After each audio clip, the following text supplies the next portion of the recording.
வணக்கம். தமிழ் யான் YouTube channel Tamil அறக்கட்டளை யான் அறக்கட்டளை நிறுவனத்திற்கு என் முதற்கண் வணக்கத்தை நான் தெரிவித்துக் கொள்கிறேன்.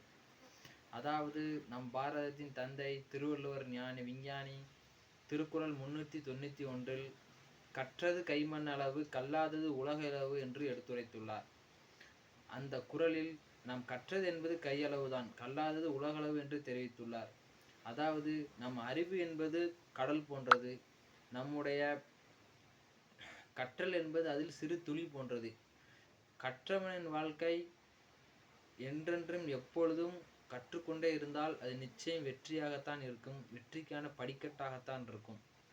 கற்காதவனின் வாழ்க்கை தரிசு நிலம் போன்றது, அது பயனற்றதாகத்தான் இருக்கும். கற்றவனின் வாழ்க்கை உண்மையான வாழ்க்கையின் வளம் பெறுவான், உண்மையான வாழ்க்கையை கற்றுக்கொள்வான், ஒவ்வொரு நாளும் வாழ்க்கையில் முன்னேறி செல்வான். கற்காதவனின் வாழ்க்கை ஒவ்வொரு நாளும் ஒரு தடையற்ற படிக்கல் போல, அது முடிவும் இல்லாமல் நிறைவும் இல்லாமல் வளமற்று இருக்கும். எனவே ஒவ்வொரு நாளும் வாழ்வில் ஒவ்வொரு நாளும் கற்றுக்கொள்ளுங்கள். பின்னால் இந்த பாரதம் நம்மை கற்றுக்கொள்ளும். நன்றி, மனமார்ந்த நன்றி, வாழ்த்துக்கள்.